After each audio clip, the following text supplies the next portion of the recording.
स्वागत है आप सभी का सिलेक्शन विद प्राची चैनल में। आशा करती हूँ आप सभी लोगों की तैयारी एकदम चकाचक चल रही होगी।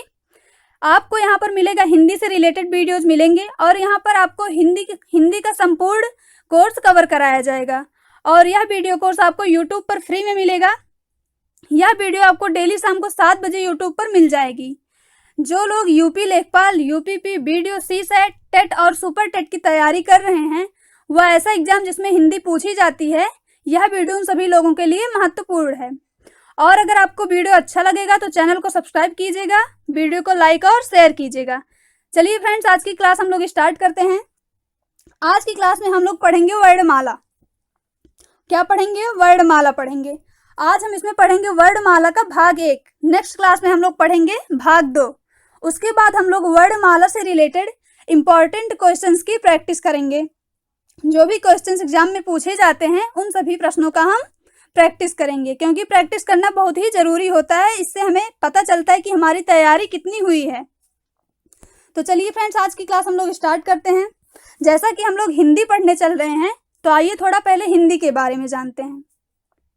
हिंदी हमारे भारत की राजभाषा है।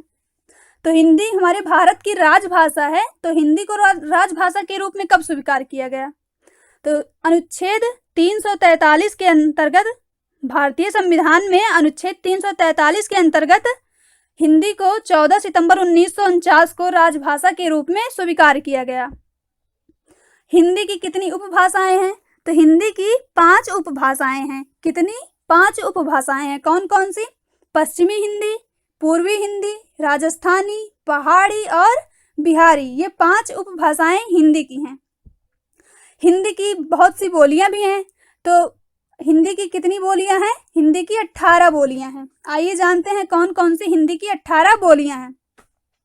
पहला है खड़ी बोली, दूसरा है ब्रजभाषा, तीसरा है हरियाणवी, चौथा है बुंदेली, 5वीं है कन्नौजी और 6वीं है दक्षिणी, 7वीं है अवधी और 8वीं है बघेली, 9वीं है छत्तीसगढ़ी, 10वीं है मारवाड़ी, 11वीं है जयपुरी, 12वीं है मेवाती, 13वीं है मालवी, 14वीं है पश्चिमी पहाड़ी, 15वीं है मध्यवर्ती पहाड़ी, 16वीं है मगही, 17वीं है भोजपुरी और 18वीं है मैथिली। तो ये 18 हिंदी की बोलियां हैं।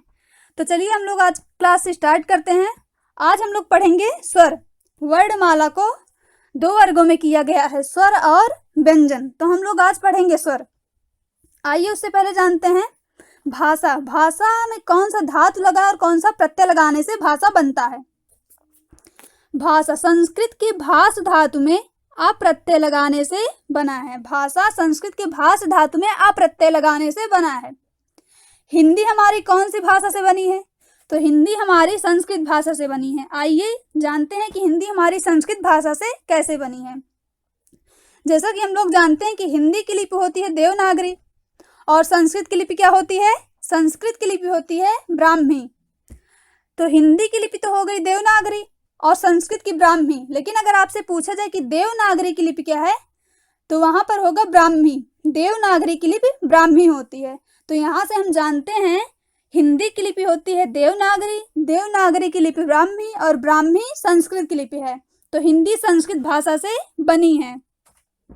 संस्कृत, संस्कृत को हम 2 भागों में पढ़ते हैं, वैदिक संस्कृत और लौकिक संस्कृत। पाणिनि जी ने जो कुछ भी जितनी रचनाएं की हैं उसे हम वैदिक संस्कृत के अंतर्गत पढ़ते हैं और कालिदास जी ने जो कुछ भी रचनाएं की हैं उसे हम लौकिक संस्कृत के अंतर्गत पढ़ते हैं। आइए जानते हैं भाषा के भेद। भाषा के कितने भेद होते हैं? तो भाषा के 2 भेद होते हैं। कितने भेद होते हैं? भाषा के 2 भेद होते हैं। पहला लिखित और दूसरा मौखिक। तो स्क्रीन पर आपको जो कुछ भी लिखा हुआ मिल रहा है उसे लिखित भाषा के अंतर्गत आता है। हम लोग जो कुछ भी लिखकर प्रकट करते हैं वह लिखित भाषा के अंतर्गत आता है और जो कुछ हम लोग बोलकर व्यक्त करते हैं वह मौखिक भाषा के अंतर्गत आता है। किसके अंतर्गत? मौखिक भाषा के अंतर्गत आता है। वर्ण, वर्ण को 2 वर्गों में हम पढ़ते हैं। पहला है स्वर और दूसरा है व्यंजन। स्वर और व्यंजन। स्वर कितने होते हैं? स्वर होते हैं 11 और व्यंजन कितने होते हैं? व्यंजन होते हैं 33। तो हम इन्हीं के बारे में पढ़ेंगे, स्वर और व्यंजन के बारे में वर्णमाला में। चलिए आगे जानते हैं ध्वनि। ध्वनि किसे कहते हैं या फिर कैसे जानते हैं कि यह ध्वनि है? मानव मुख से उच्चारित होने वाली, हमारे मानव मुख से जो कुछ भी हम उच्चारण करते हैं, जो आवाज निकलती है, उसे हम ध्वनि कहते हैं। जैसे आप सभी लोगों को पता होगा, शादियों का सीजन चल रहा है, तो ढोलक तो सब जगह बजती है, तो ढोलक से भी जो आवाज निकलती है उसे भी हम ध्वनि कहते हैं। और ध्वनि को हम स्वन भी कहते हैं। क्या कहते हैं? स्वन। और अगर आपसे पूछा जाए कि भाषा की सबसे छोटी मौखिक इकाई क्या है, तो वह हो जाएगी ध्वनि। ध्वनि भाषा की सबसे छोटी मौखिक इकाई होती है। वर्ण, वर्ण भाषा की सबसे छोटी लिखित इकाई है। कौन सी? सबसे छोटी लिखित इकाई। और वर्ण को हम विभाजित नहीं कर सकते हैं। देखिए, वर्ण के अंतर्गत आते हैं स्वर एवं स्वर रहित व्यंजन, वर्ण के अंतर्गत आते हैं। अक्षर, जिस ध्वनि समूह का उच्चारण श्वास के एक ही आघात में हो जाए, श्वास के एक ही आघात में हो जाए, उसे हम अक्षर कहते हैं। ना क्षरत इति अक्षरम, जिसका क्षरण ना हो वह अक्षर कहलाता है, अर्थात जिसका विनाश ना हो उसे हम अक्षर कहते हैं।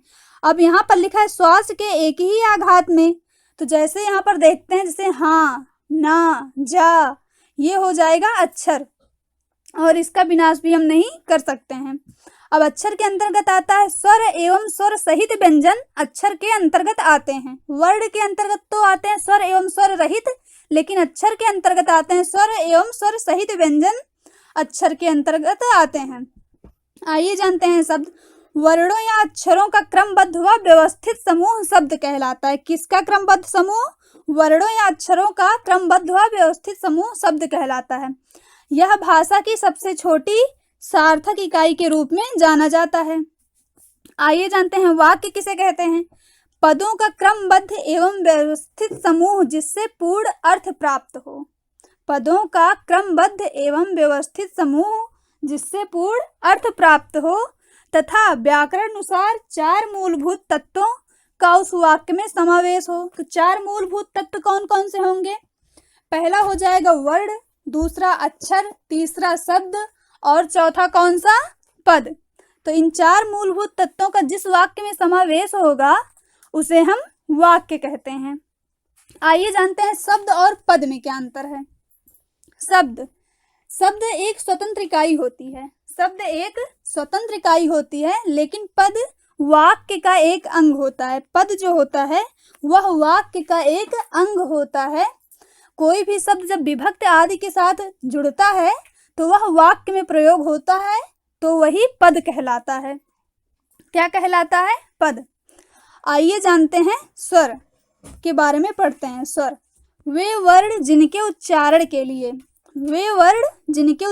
के लिए हमें किसी दूसरे वर्ण की सहायता की आवश्यकता नहीं होती है। अर्थात किसी वर्ण को उच्चारित करने के लिए हमें किसी दूसरे वर्ण की सहायता नहीं लेनी पड़ती है, उन्हें हम स्वर कहते हैं। स्वर कितने होते हैं? हिंदी वर्णमाला में स्वर 11 होते हैं। कितने होते हैं? 11। यहाँ पर आप देख सकते हैं ये 11 स्वर दिए हैं हिंदी वर्णमाला के अनुसार।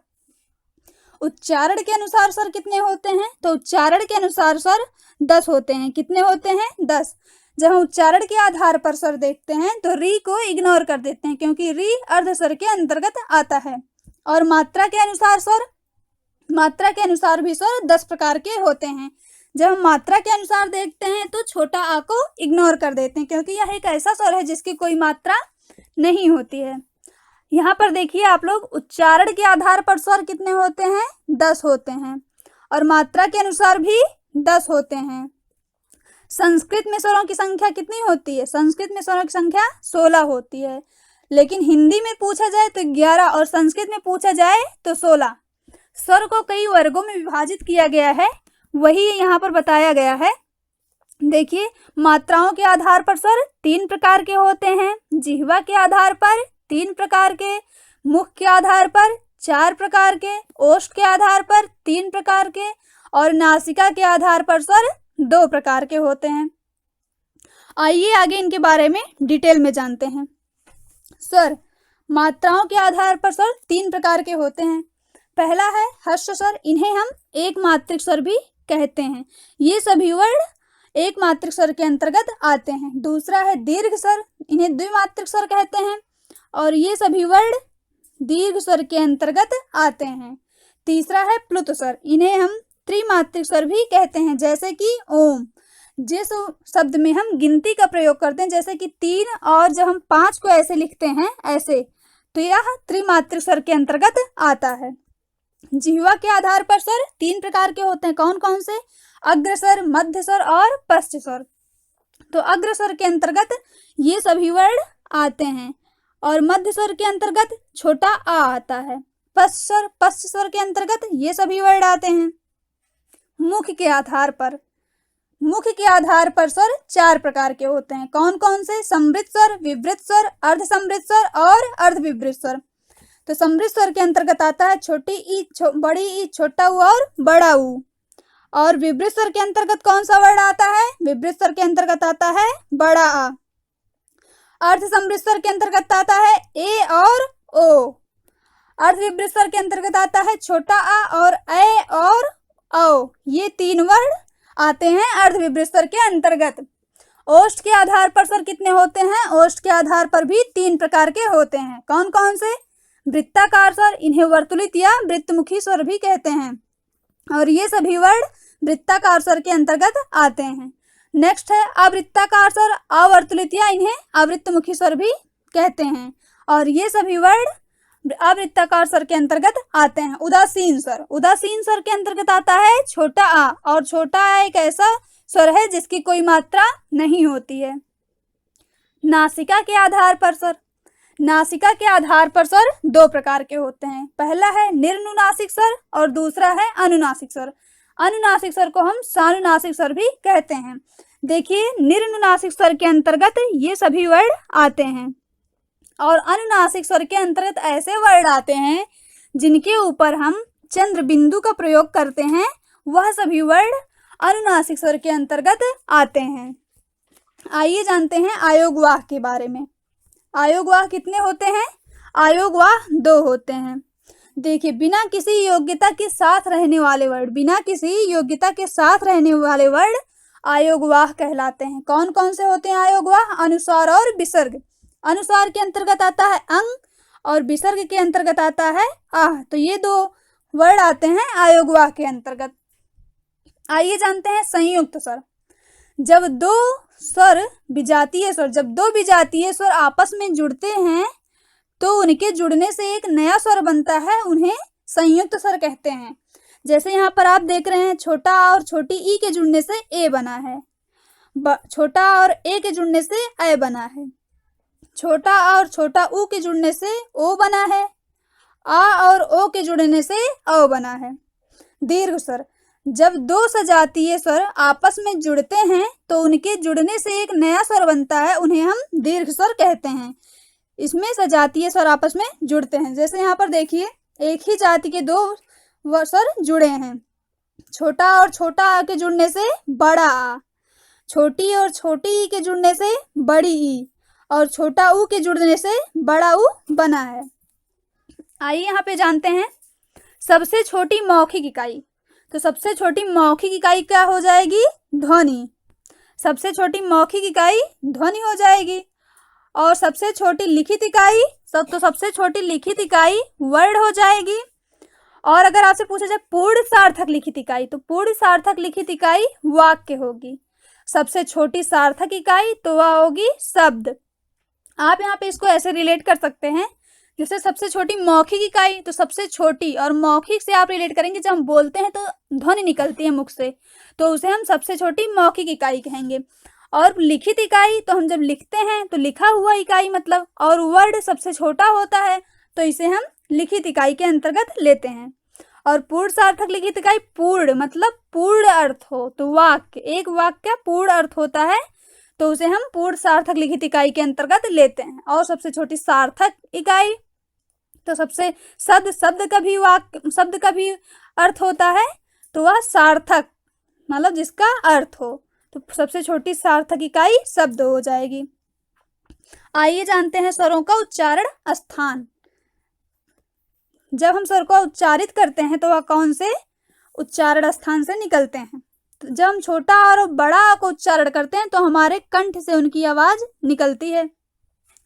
और जब छोटी और बड़ी को उच्चारण करते हैं तो उनकी आवाज तालु से निकलती है। और जब छोटा ऊ और बड़ा ऊ का उच्चारण करते हैं तो उनकी ध्वनि निकलती है ओष्ठ से। कहाँ से? ओष्ठ से। ए और ए को उच्चारण स्थान कंठ तालु होता है। ओ और औ का उच्चारण स्थान कंठ ओष्ठ होता है। आप उच्चारण करके भी देख सकते हैं, इनका उच्चारण स्थान यही आता है। फ्रेंड्स, आज की क्लास में इतना ही। अगर आपको क्लास अच्छी लगी हो तो वीडियो को लाइक और शेयर कीजिएगा और चैनल को सब्सक्राइब कीजिएगा। नेक्स्ट क्लास में हम लोग पढ़ेंगे इसका भाग 2। उसमें हम लोग पढ़ेंगे व्यंजन और उसके बाद हम लोग क्वेश्चंस की प्रैक्टिस करेंगे। चलिए मिलते हैं नेक्स्ट क्लास में। आज के लिए इतना ही। धन्यवाद।